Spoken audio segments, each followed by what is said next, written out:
नमस्ते दोस्तों, मैं आज और एक कहानी तुम्हें सुनाने जा रहा हूँ जिसका नाम है बुद्ध और नमक। भगवान बुद्ध का जीवन और उनकी शिक्षाएं सदियों से लोगों को प्रेरित करती आ रही है।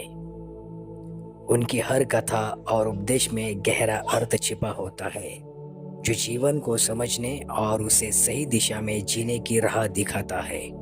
ऐसी ही एक कथा है नमक और पानी की, जिसमें बुद्ध ने गहन जीवन दर्शन को सरल तरीके से समझाया।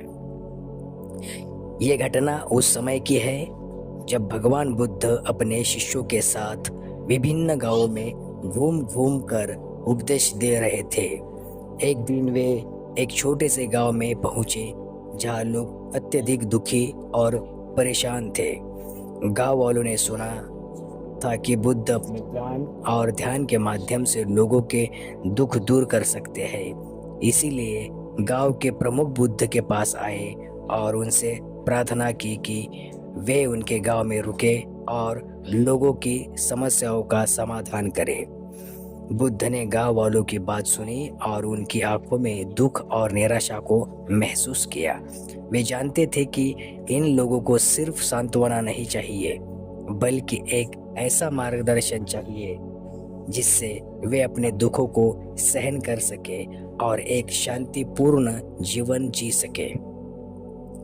बुद्ध ने गांव वालों को इकट्ठा किया और उनसे कहा कि वे एक प्रयोग करना चाहते हैं। वे एक कटोरा नमक लेकर आए और उसे सभी को दिखाया। फिर उन्होंने एक छोटे से गिलास में पानी डाला और उसमें पूरा नमक मिला दिया। बुद्ध ने उस गिलास को गांव वालों की ओर बढ़ाते हुए पूछा, इस पानी का स्वाद बताओ।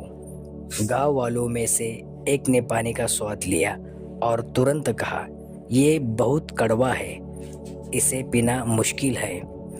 बुद्ध ने सभी की प्रतिक्रियाओं को ध्यान से सुना और फिर उसी मात्रा में नमक को एक बड़े तालाब में डाल दिया।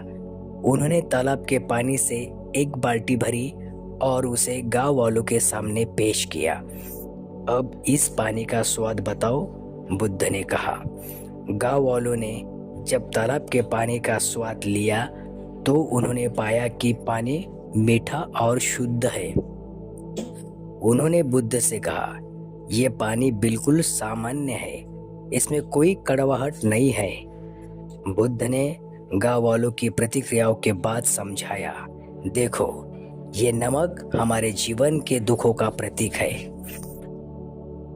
जब हम दुख को अपने छोटे से मन और आत्मा में सीमित कर लेते हैं तो वह कड़वा हो जाता है और हम उसे सहन नहीं कर पाते। लेकिन जब हम अपने मन और आत्मा को विशाल कर लेते हैं तो वही दुख हमें प्रभावित नहीं करता। उन्होंने आगे कहा, दुख जीवन का अभिन्न हिस्सा है। बुद्ध ने गांव वालों की प्रतिक्रियाओं के बाद समझाया, देखो, ये नमक हमारे जीवन के दुखों का प्रतीक है।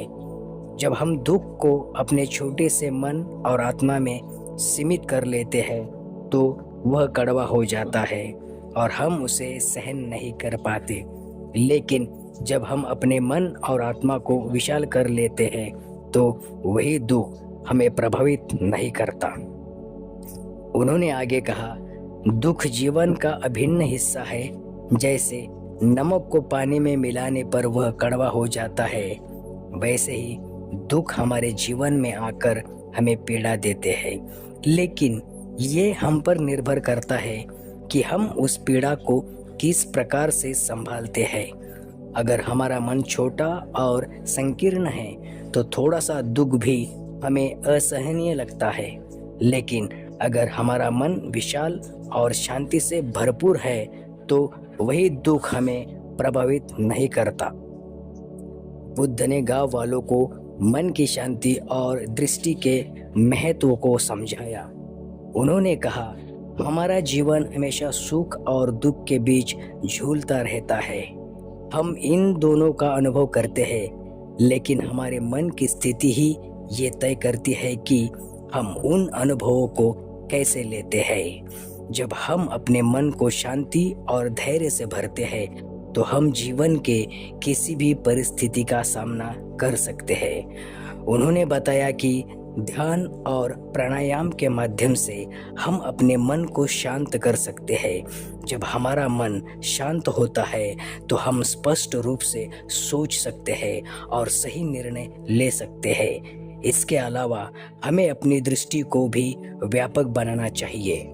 जब हम जीवन को व्यापक दृष्टिकोण से देखते हैं तो हम समस्याओं का हल आसानी से पा सकते हैं। बुद्ध ने कहा, आत्मज्ञान ही वह मार्ग है जो हमें दुखों से मुक्त कर सकता है। जब हम आत्मज्ञान प्राप्त करते हैं तो हम समझ जाते हैं कि जीवन के सभी अनुभव, चाहे वे सुख हो या दुख, अस्थायी है। हमें अपनी आत्मा को जानने और समझने की जरूरत है। जब हम अपनी आत्मा के साथ जुड़ जाते हैं तो हम जीवन के हर अनुभव को संतुलन और शांति के साथ सह सकते हैं। उन्होंने आगे समझाया कि संतुलन जीवन का एक महत्वपूर्ण पहलू है।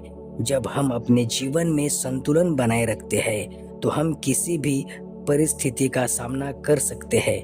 उन्होंने गांव वालों को प्रेरित किया कि वे अपने जीवन में संतुलन और शांति को प्राथमिकता दें। बुद्ध के उपदेश को सुनकर गांव वाले अत्यधिक प्रभावित हुए।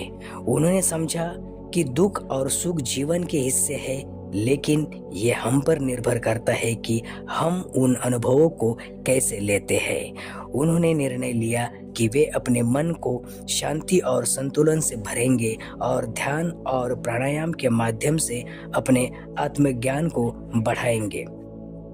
गांव वालों ने बुद्ध का आभार व्यक्त किया और उनसे आग्रह किया कि वे कुछ और दिन उनके गांव में रुके और उन्हें अपने उपदेशों से लाभान्वित करें। बुद्ध ने उनकी प्रार्थना स्वीकार की और गांव में कुछ और दिन रुककर उन्हें ध्यान और आत्मज्ञान के मार्ग पर चलने के लिए मार्गदर्शन किया। भगवान बुद्ध की ये कथा हमें ये सिखाती है कि जीवन में दुख और सुख दोनों ही महत्वपूर्ण है, लेकिन हमारे मन की शांति और दृष्टि ही यह तय करती है कि हम उन अनुभवों को कैसे लेते हैं। जब हम अपने मन को विशाल और शांति से भरते हैं तो हम जीवन के किसी भी परिस्थिति का सामना कर सकते हैं। आत्मज्ञान और संतुलन ही वह मार्ग है जो हमें जीवन के हर अनुभव को सहने की ताकत देता है। बुद्ध की शिक्षाएं आज भी हमें प्रेरित करती है और हमें सही मार्ग पर चलने के लिए प्रोत्साहित करती है।